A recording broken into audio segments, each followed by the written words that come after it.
All right, ladies and gentlemen, welcome to the Sportsmen, or in tonight's case, the Sportsman.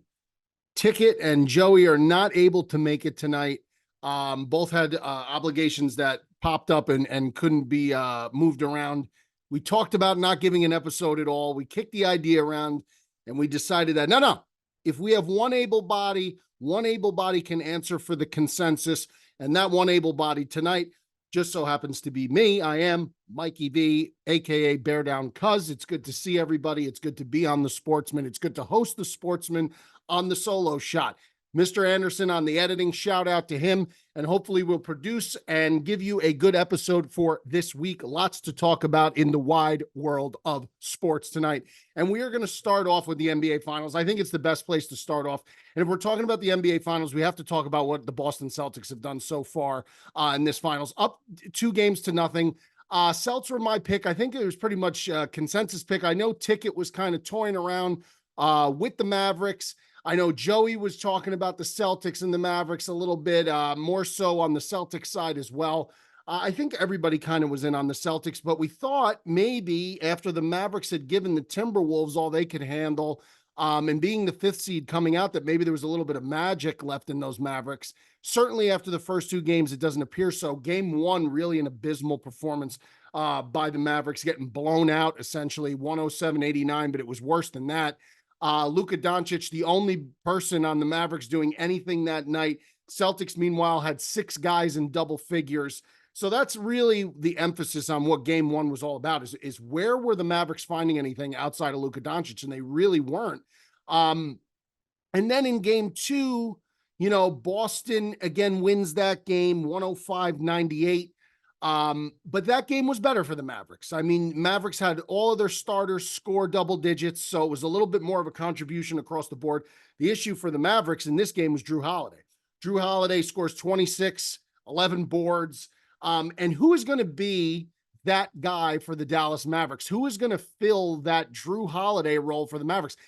Kyrie Irving, PJ Washington, like it certainly just seems like they're missing something outside of Luka Doncic. Again, it just seems like they're really struggling to do anything if it's not Luka going nuclear. Meanwhile, Boston is playing great team basketball. Now, the issue Boston may have, Kristaps Porzingis played the first 2 games of this series after being set back by injury at the beginning of the playoffs.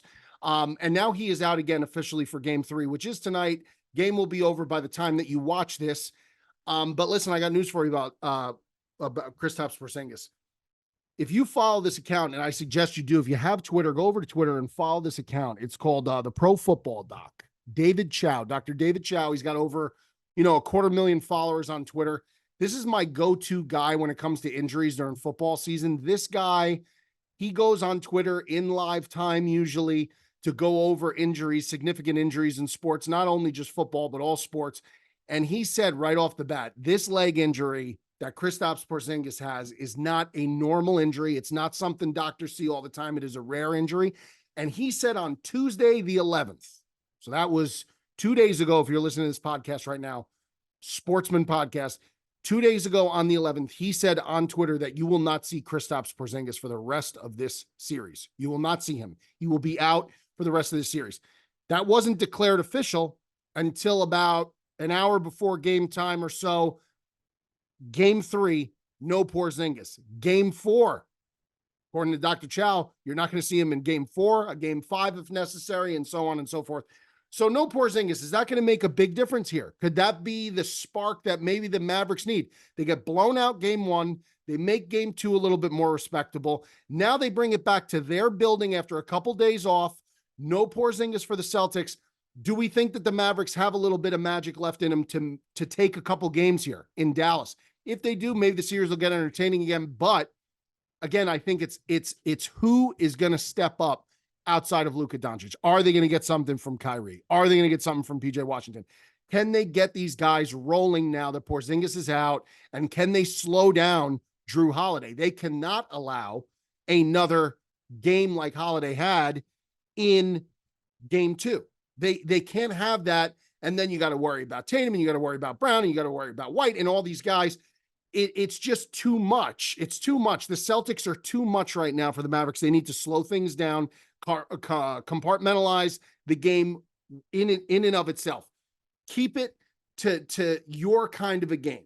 You know, maybe, I don't know what that means for them. Does it mean slowing down the pace?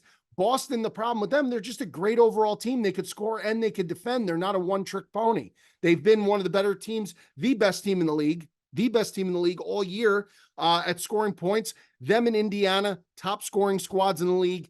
Defensively, rock solid. It's going to be an uphill climb for the Mavericks. But again, Porzingis out. I think he's going to be out for the series because I trust this doctor that I'm telling you to follow on Twitter. Check him out. He's as legit gets. Former NFL team doctor. And this guy knows sports injuries. And he said it right off the bat. He said, forget about game 3. Porzingis is out for the rest of the series. Is it going to make a difference? We'll see. Time will tell. NBA Finals, though, certainly game 3. Last night, Wednesday, you're listening to the pod this morning. We'll see what happens in game 3. Mavericks need it desperately. They lose game 3. It is all over. It is all over if they cannot salvage game 3. But moving on from that, we got to talk about the upcoming golf tournament this weekend. And of course, I'm talking about the U.S. Open. Of course, I'm talking about Pinehurst. Of course, I'm talking about North Carolina. The U.S. Open. Obviously, you know who is the favorite, the big dog, just coming off another tournament win, Scotty Scheffler, plus 280, I believe, to take down the U.S. Open. My story here is Jon Rahm. Jon Rahm, this guy, John. This guy signed that $350 million deal with LIV, and this guy has checked out. And people are going to say, you know, this injury, it's an infection. Let me tell you something. It's a hole, apparently, between his pinky toe and the next toe in his foot. And listen, foot injuries, they suck because you don't realize how bad a foot injury is until you have one, and you realize everything you do is predicated on putting pressure on your feet. Walking, running, any kind of activity other than sitting, you're worried about your feet, and you don't think about it until it happens to you.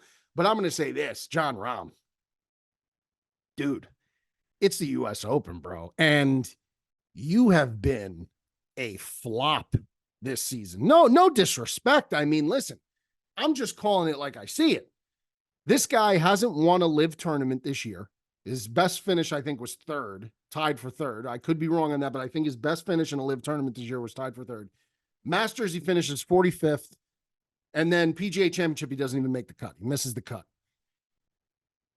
I mean, it's just a bad look for Jon Rahm. Jon Rahm right now looks to me like a guy who has checked out. I think to me, it looks like he's checked out. And God bless him. He's got his green jacket. He's got hundreds of millions of dollars. He could ride off into the sunset. But I just don't know what that speaks to as a competitor. I thought he was a little bit more of a fiery competitor, to be honest. I thought he was one of those guys who was more of a dog. And I just, now I'm kind of like wondering, like, who is this guy really? I don't know. But back to the U.S. Open. Who do we like in the U.S. Open? Obviously, we're not going to be able to give our picks this week. However, I'm going to give you some tidbits that I like in the U.S. Open. There's one guy that I'm looking at in particular. One guy that I think, with his odds as a winner outright, is an interesting play. He's been playing well. That's Bryson DeChambeau. Bryson DeChambeau, listen, 7-iron, he says he could hit it 220. 8-iron, he says he could hit it 200. You know, I think it's the 7th hole at the U.S. Open. I believe it's either 6 or 7, is a par 4, 528 yards. You need a guy like that that's going to give you distance consistently the way he's been playing, the form he's been in. I kind of like a sprinkle on Bryson. I do. And I've never really been a Bryson backer, but I do like him. You know, obviously, you probably can't go wrong sprinkling a little bit on Scotty because Scotty has just been so lights out this year. You know, you got Schauffele at 10-1, McIlroy 12-1, Morikawa 14-1, and then you got Bryson at 14-1 as well with Colin Morikawa. And listen, I just like DeChambeau in this spot. I think it could be interesting. Plus 2,000 to win the U.S. Open. I'm going to roll with him. Little sprinkle job on that. Why not? Rolling right into a topic that has been certainly one of those topics that's been a hot button topic on the Brilliantly Dumb show of late is eating and eating competitions. I mean, this week we gave you the 50 Nugget Challenge on Brilliantly Dumb show. They gave you the pizza eating challenge on Bob Does Sports. And in the same week, we see Joey Chestnut banned from the Nathan's hot dog eating contest on the 4th of July down in Coney Island, New York. Now, what does this mean? I mean, this is like taking Tom Brady out of the NFL and banning him for a season in his prime. I mean, this guy, Joey Chestnut, has been winning this thing for the last however many years. He hasn't even come close to losing. He's been untouchable. And now all of a sudden he's gone. And why? Because he signed a deal with this Impossible brand, which they do meatless hot dogs, burgers. And I guess this was a conflict with Nathan's, whatever. Is this just a publicity stunt? Is he actually not going to compete? Is it going to be like, is it a work? And by work, I mean, if you're not a wrestling fan, pro wrestling fans will know what I mean. Is it a work? A work is something where it's, a faked scripted thing. Is it a total stunt, publicity stunt, a work between Chestnut and Nathan's to draw more interest and hype up the hot dog eating contest? Maybe people think now anybody can enter it. Maybe Mikey V enters the hot dog eating contest. Coming off that 50 nugget challenge, he looked pretty impressive. Maybe he's going to take Joey Chestnut's place. I don't know. And then, the competition, the guys are all going to sit at the tables. Maybe all the competitors are going to think to themselves, this year is going to be my year. I have a legitimate shot. The GOAT is out of the mix. I have a legitimate shot to take down this hot dog eating contest. And then maybe they hit Joey Chestnut's music, like Stone Cold Steve Austin coming back to the WWF, the glass break, right? The glass break. But instead of a glass break, it's just the sound of a ketchup and mustard bottle getting squeezed onto a dog. Just like, that's Joey Chestnut's music. Oh, God. Oh, God, it's Joey Chestnut's music, King. Good God almighty, he's here. He's here. And Joey Chestnut just comes out of the ocean in Coney Island and runs up the dock and smashes 70 dogs down in however many minutes they got to do it. Joey Chestnut banned from this. Here's the more interesting news on the hot dog eating contest. If you haven't heard this news yet, because this just broke today, Wednesday, the 12th, you're listening to this podcast, the Sportsmen podcast on Thursday, June 13th, but on Wednesday, the 12th, the day of recording, Netflix announced that Joey Chestnut and Kobayashi, who was the GOAT before Chestnut, Kobayashi walked so Joey Chestnut could run in the hot dog eating contest at Nathan's. For those of you that remember Kobayashi, that was a little in my younger years. This guy was a lawnmower too. I mean, this guy would just suck down glizzies like you wouldn't believe before Joey Chestnut. Netflix announced today, Wednesday the 12th, that they are having a live hot dog eating contest between Kobayashi and Joey Chestnut that will air live exclusively on Netflix on September 2nd, Monday, September 2nd, which another major American holiday, Labor Day. Instead of 4th of July, they're going Labor Day. Netflix, very cagey that Netflix is. You got to watch them. Tyson Paul, now Kobayashi and Chestnut, they're sneaky. Netflix is very, very sneaky. So those of you who didn't know that adds a little interesting twist. Maybe Chestnut is just in training for this, and maybe this was all a known thing. Maybe this whole Nathan's thing, it's just like, what else does Joey Chestnut have to prove? What else does he have to prove? The guy he blows away the competition every year. I think we should stop talking about hot dogs now. I think that I was so passionate about that because it was the food of the passion. I think we got to move on. I think we got to move on from that. We touched on the NBA Finals again. Not really anything interesting other than the fact that Dallas has to win game 3. If they don't win game 3 and you're listening to this podcast right now and they lost game 3, it's over. It's done with. It's over. It's done. If they won game 3, different conversation next week. Potentially, because now it could get interesting. We talked about the U.S. Open a little bit. Again, I like DeChambeau. That's going to be my play to win it. I wish we had Ticket and Joey's play. We don't, but perhaps they'll give it out in a story on IG or something like that, and we could get their plays as well. NHL Stanley Cup Finals. If we want to touch on that for a minute, I'm going to say this. I was dead wrong about Edmonton.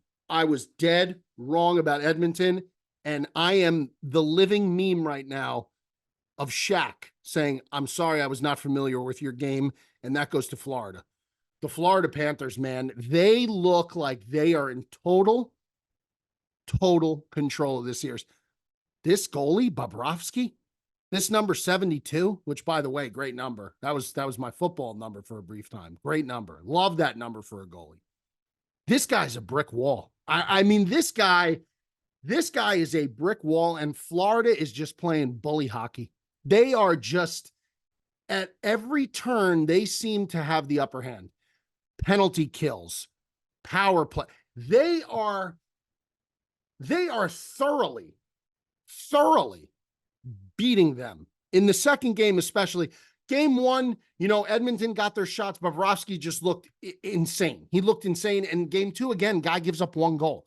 And the fact that Edmonton scored first in that second game, and then Florida, that is the pivotal point right there. Florida gives up that first goal at home. And you're thinking, all right, maybe now Edmonton gets the puck rolling now. And now it's going to be a game where Edmonton stars come out and they're going to light up the score. 3 goals, 4 goals, 5 goals, something like that. No. Florida just kills it outright. 4 goals from Florida. Yes, an empty netter, but still, they took control, seized control immediately after Edmonton scored that first goal. It was like Edmonton just got lucky, and they couldn't do anything else. Edmonton is doing nothing on power plays, and they were a terrific power play team, something like 34% conversion, 37% conversion, something like that. The best power play kill team in the league. Coming in, they look completely outmatched with Florida. And I was not expecting this. I thought Edmonton would score a lot, and they have not scored at all. Will that change? Will that narrative flip tonight? I believe the game is tonight, Thursday night, game 3 in Edmonton. Is it going to flip? I don't know. I don't think so.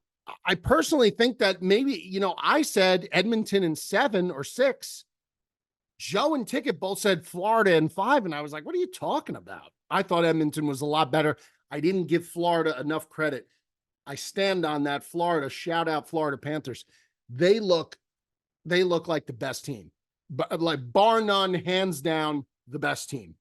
And we'll see what happens game 3. Again, you got the NBA Finals, Stanley Cup Finals, and both teams that are down 2-0 are in must-win situations at home.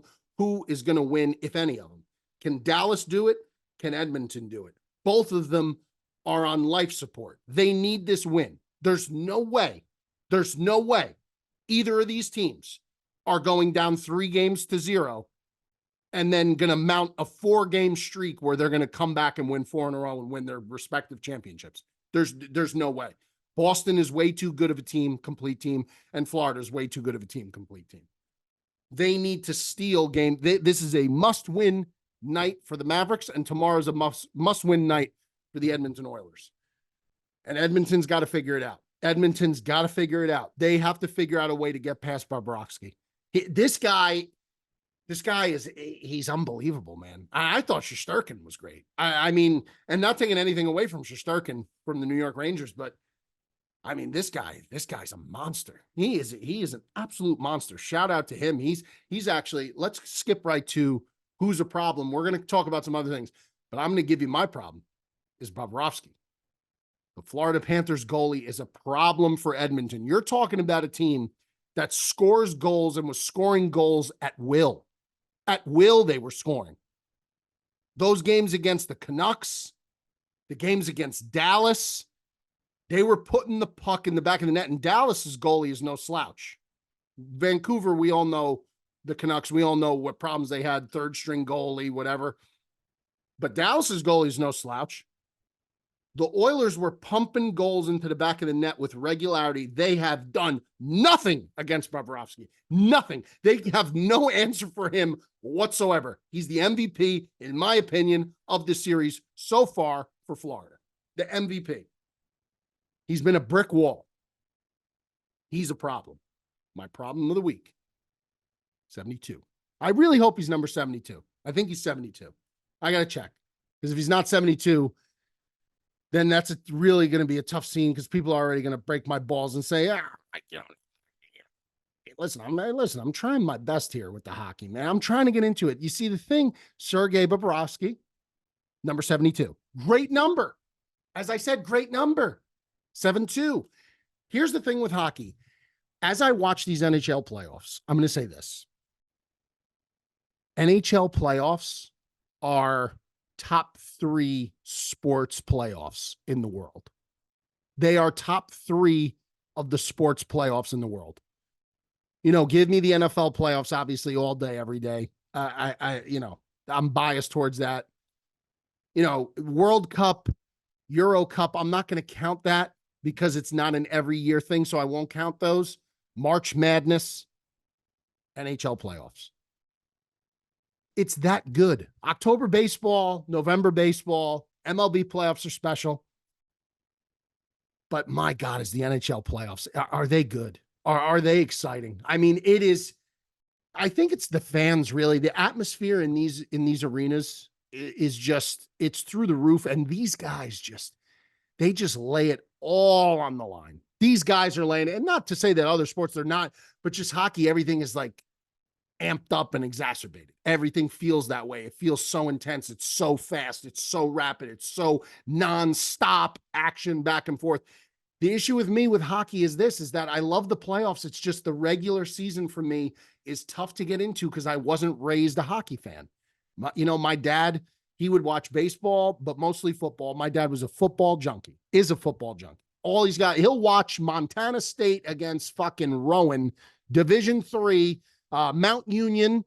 Shout out Mount Union Purple Raiders, but fuck them because the Rowan Profs should have beat you in 93 in the national championship game. Shout out Rowan Profs. He'll watch a Division III game before he'll watch a hockey game. He just would. He's a football junkie. That's how I was raised. Baseball, of course, was on. Soccer, of course, was on. Hockey was just never a thing. It was just never a thing. So, like, without having that investment as a child in a team, it is difficult for me to justify as a near 40-year-old man a fanhood and declare a fanhood of a team. And I got teams surrounding me, and not slouch teams. I got the Devils. They got titles. I got the Rangers. They're an extremely popular team. Household name, the New York Islanders. I got 3 teams I could pick from that are local to me. But it just doesn't feel right. Like, how do I have the gall? How do you have the gall as a man to look at someone in the eye and they ask you, what are you a Devils fan? Yeah. Oh yeah. Devils fan. Sure. I just don't have the balls to do that. I think it's cowardly. I can't do it. Playoffs, on the other hand, NHL, I'm all in. I love it. We'll see what happens. Game 3, Edmonton Oilers, Florida Panthers, Florida up 2-0. NBA Finals, Celtics, Mavericks, Game 3, Celtics up 2-0. So hopefully we get one of these to be a series. One of them. Give us one where it's going to be a series. Don't give us 2 sweeps. Nobody wants to see 2 sweeps. Unless you're a fan of the team, obviously, that's doing the sweeping. Nobody wants to see a sweep. We want to see a Game 6. We want to see a Game 7. I don't know if you're going to get it in either of these series, though. I really don't. Looks like it's going to be tough. Moving right along, we mentioned it. I talked about it. Euro Cup. Euro 2024. We're going to touch on it. We said we were going to give predictions this week. Again, unfortunately, Joe and Tick aren't here. However, I am here, and I will talk about Euro Cup 2024. France and England, your 2 major favorites. France, plus 160 to reach the final. England, plus 140 to reach the final. That's how heavy of a favorite these teams are. Now, likelihood would be France and England, if all things go according to plan, would meet before the final in the semi. So one of them ain't going to get there. Likely, unless things, change up the way the bracket is.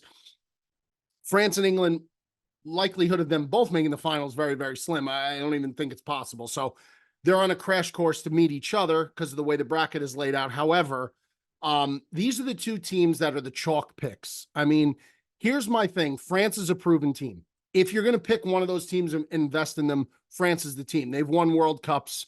They're the best team overall, I think. England, to me, Harry Kane and, Phil Foden and, you got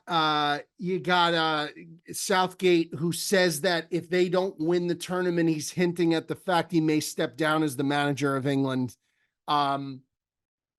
England, to me, and I don't want to disrespect the English fans because they are some of the greatest people on the planet. If you've ever hung out with an England soccer fan, like from England, these guys.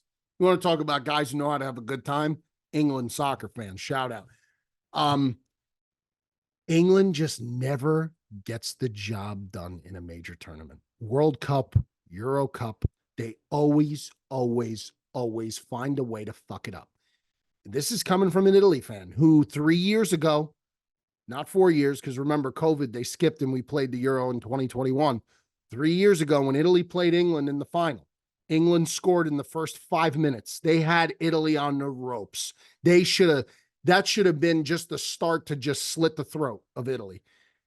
And they didn't. They couldn't do it. They could not do it. They were the better side, and they just could not get the job done against Italy and went to penalties, and the rest is history, and Italy hoisted the Euro Cup. England is the heavy favorite.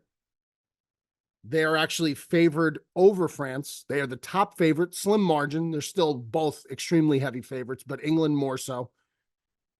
I cannot invest in an England team to win a major tournament. I just can't do it. I've been burnt too many times. England and Belgium. Yeah, the Belgium golden era with Lukaku and with Eden Hazard and with Kevin De Bruyne.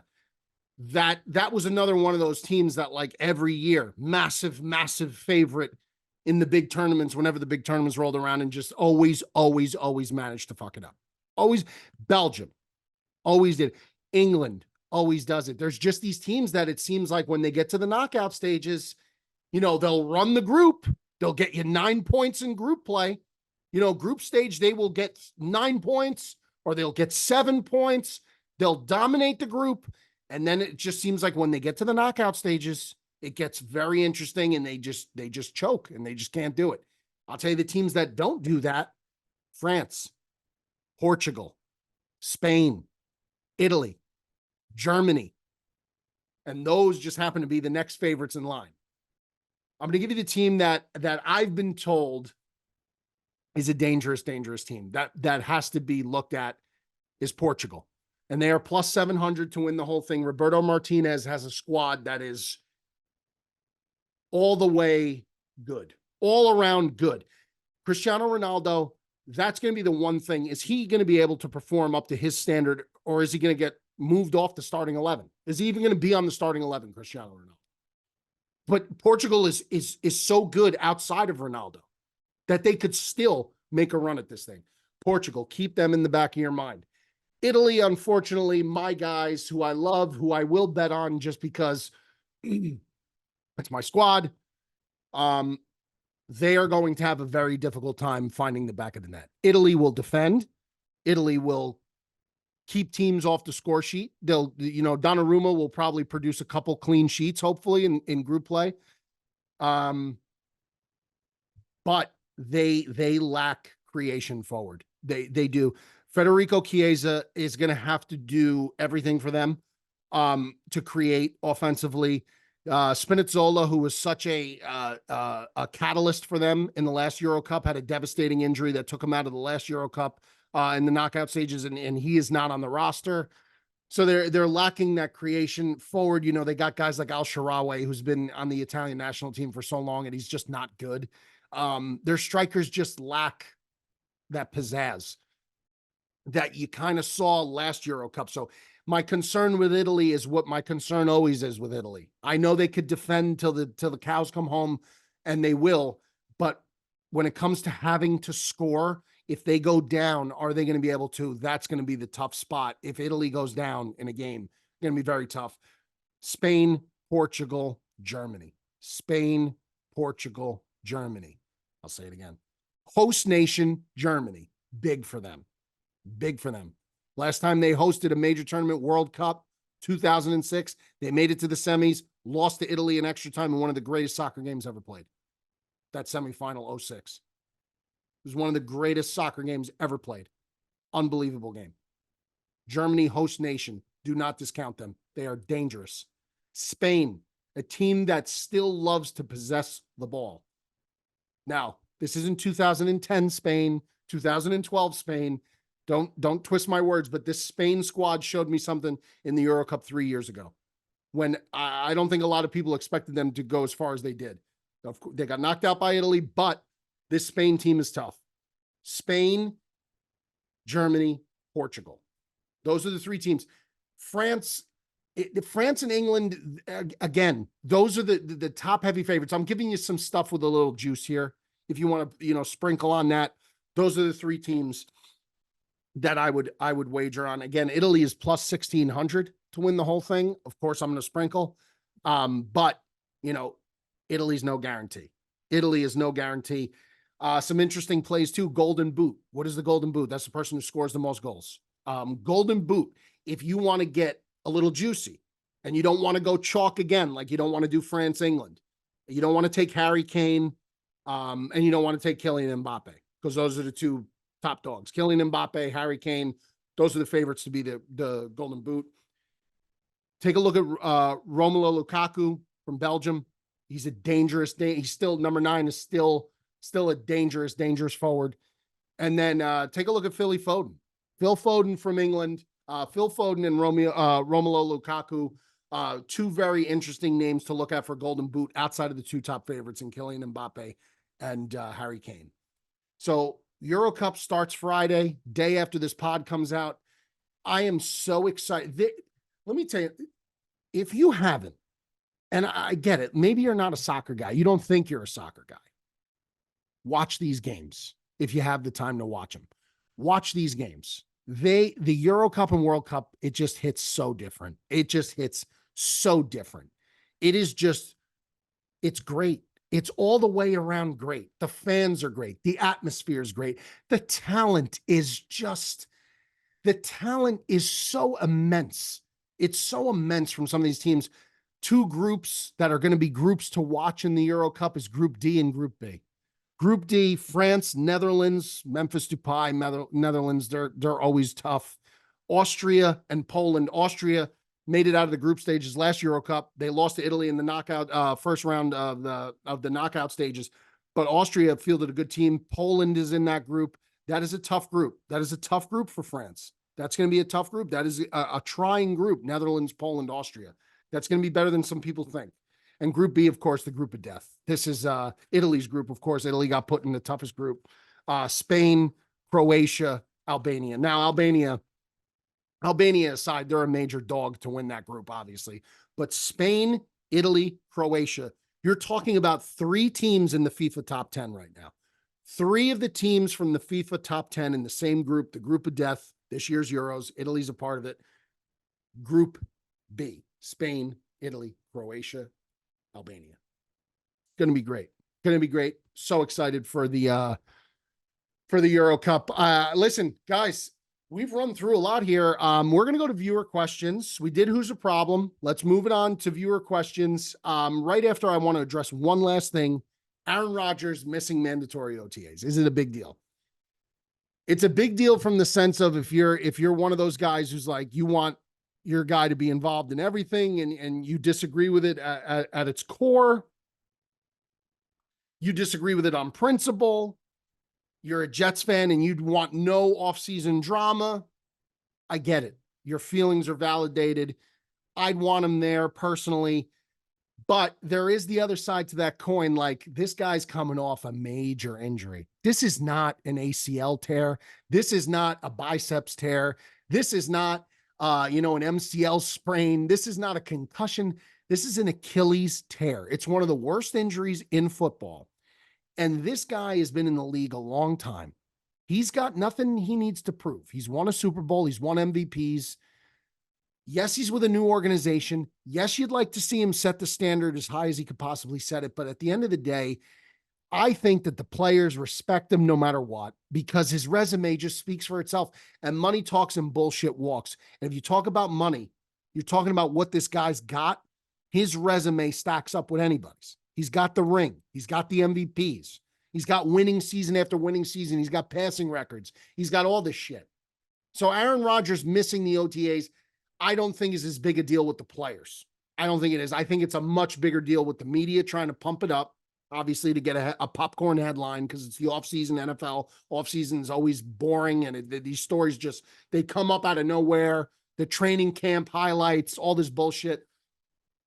Aaron Rodgers, the beef is with fans and with the media. That's who's creating the narrative to pump this up as like a major, major headline. I don't have a huge deal. I don't have a huge, I wouldn't make a huge deal out of it. Again, suppose this guy comes to mandatory OTAs and fucking rips his knee up. Like, then Jet fan, it would be such a 180 of feelings from the fans and the media on that. Well, why was he there? And what the fuck? He shouldn't even have been there.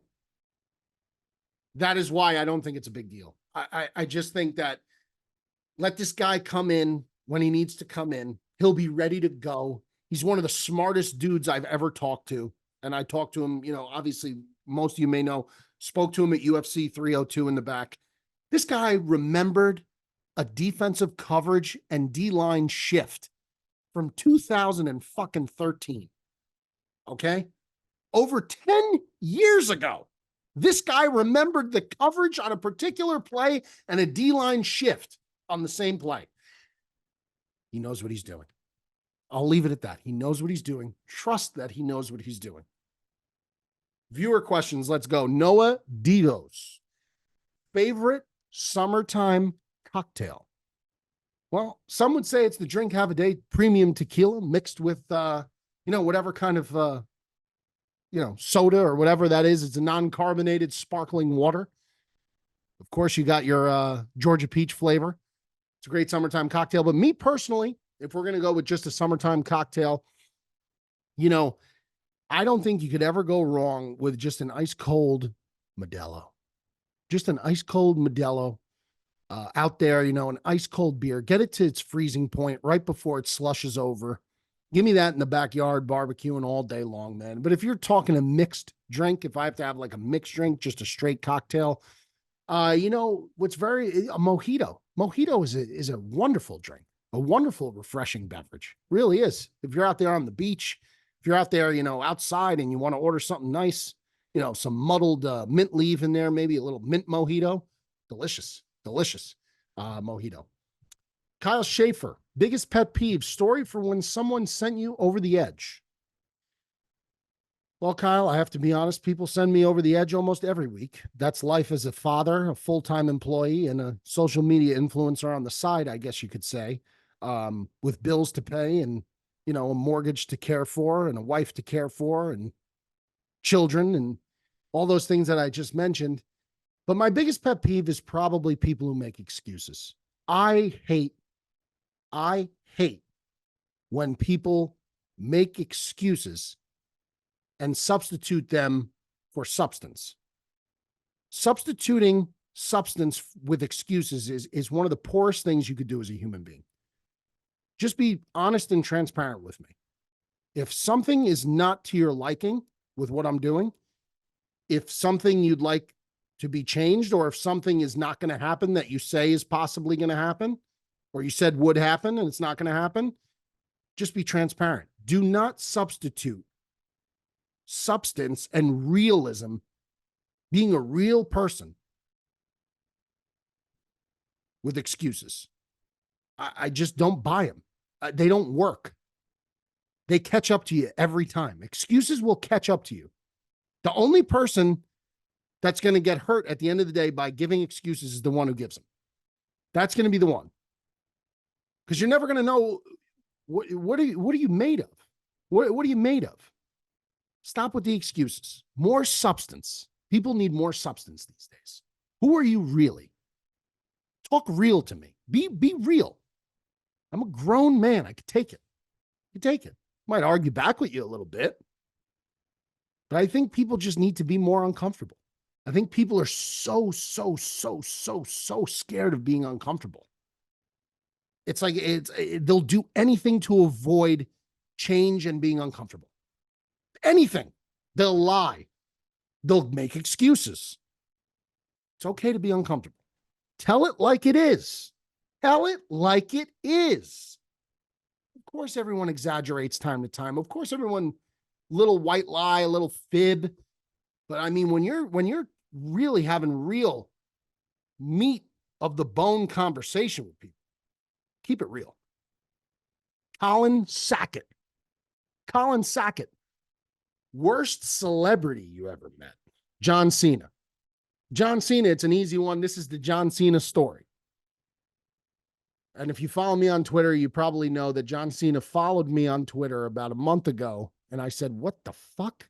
Like, what kind of a random follow is that? John Cena. Probably somebody else controlling his account, whatever. Algorithm. I don't fucking know. John Cena. I'm going to tell you what happened. Rewind the clock back to 2014 or 15.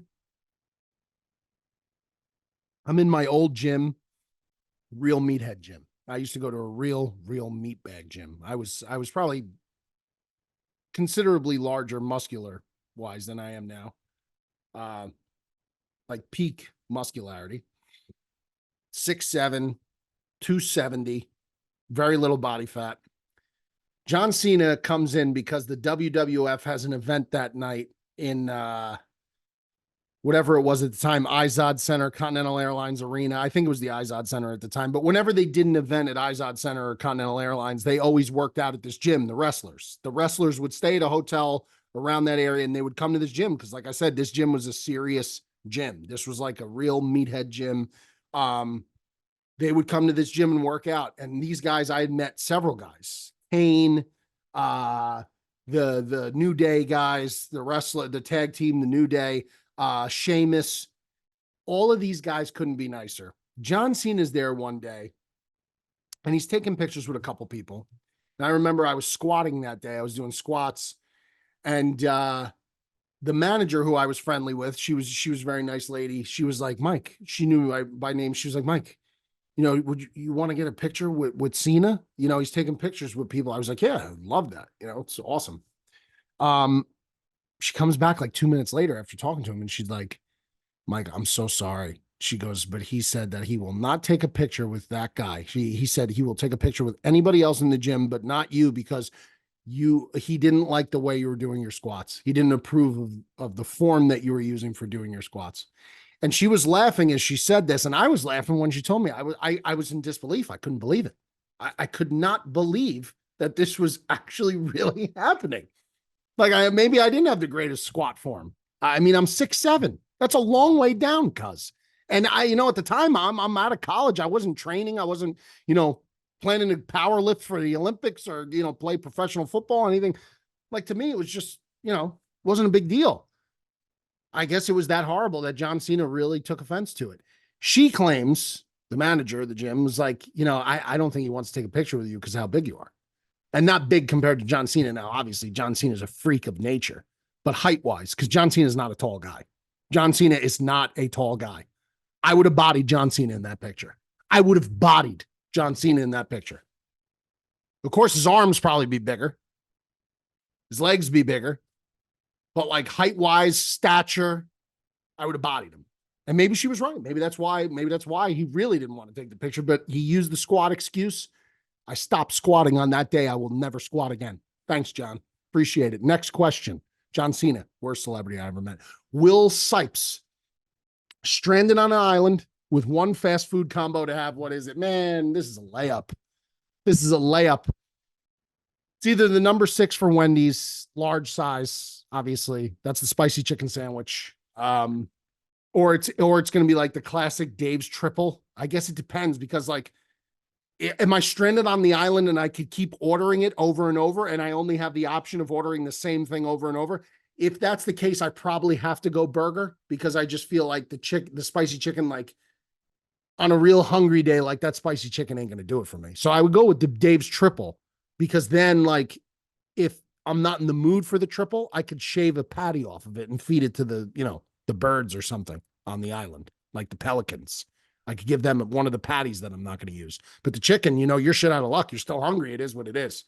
So I guess I got to go Dave's triple combo. Great question. Go Wendy's. Mike Hensky, favorite Olympic sport to watch. I'm not an Olympics guy. I never have been, never been into it. I guess I'll say hockey. I don't know. I don't watch the Olympics. I'm just not into the Olympics. Never was. Just never got into the Olympics. Would rather watch, soccer. Would rather watch international soccer. I think they have soccer at the Olympics, but I never got into the Olympics. It was just never a thing for me. How many, Nathan Edwards, how many bobs would it take to take Mikey down in the octagon? How many bobs would it take? Take 3. I think 3. 2 bobs, I can handle 2 bobs. I can handle 2 bobs. 3 bobs, now you're getting like one could just go for my one foot, the other one could go for the other foot. And once they got both my legs pinned down, I mean, the third bob is just going to do what he's going to do to me. 3 bobs. 3 bobs to take me down in the octagon. David Click, celebrity crush. Dave, I'm going to be honest with you, bro. Like, I just don't, you could ask my wife. I don't know any of these modern celebrities. I don't know any of them. Now, as a kid, Pamela Anderson, Anna Nicole Smith, Sade, these women, the women I grew up with. But now I just don't even know these celebrities. I don't even know these people. I don't even know who these people are. Who's a woman celebrity these days? I don't even know. I honestly don't know. And it's not because they're not celebrities. It's just because I'm so detached from Hollywood's shit and reality shows and all. I don't watch any of that stuff. So I don't know. Those are my old ones though from childhood. Pamela Anderson, Baywatch. If you grew up when I grew up, 90s, late 80s, early 90s, like Pam Anderson was every young boy's fantasy, as we say. Just is what it is. Pam was a good looking woman. Baywatch, great show. Stephen Doxey, is Joey D the most ridiculous man on the planet? Yeah. Certainly has to be in the conversation. I mean, the things that come out of this guy's mouth that he is wholeheartedly behind is amazing. It's amazing, and it amazes me every day. And the great thing about Joe is that when he says these things, you think in your head like he can't be serious, and then you remember that he's dead serious. And you take it or leave it. You love him or you hate him. That's just the way it goes with Joe. And he says that all the time. People either love him or hate him. I love him. Morgan Glenn, favorite pizza spot in North Jersey? Well, listen, first and foremost, shout out Luna Woodfire Tavern. If you're in the area of Essex County, New Jersey, North Jersey, you want to check Luna Woodfire Tavern out. Great bar pies. Some of the best pies you could get. I mean, their pies are nails. They don't miss when it comes to pizza. They just don't. But if you're talking about a delivery football pie, Algieri's, Belleville's a great spot. Ralph's, Nutley, great spot. Ferrazzoli's, North Arlington, great spot. Listen, Calabria, Livingston, great spot. There are so many good pizza places in North Jersey that if you happen to stumble upon a bad one, you fucked up. It's hard to find a bad one. They're all great. And those are just a few off the top of my head that are just tremendous. If you want to check them out. That does it for viewer questions. And that does it for tonight's edition of the Sportsman converted to the Sportsman. I have been Mikey V. It has been my honor and privilege to represent my friends Joseph Coldcuts, Neil Arnett, aka the Big Ticket. And we will see you next week, hopefully with the full team assembled. But in the meantime, it's been a great time. We'll see you later.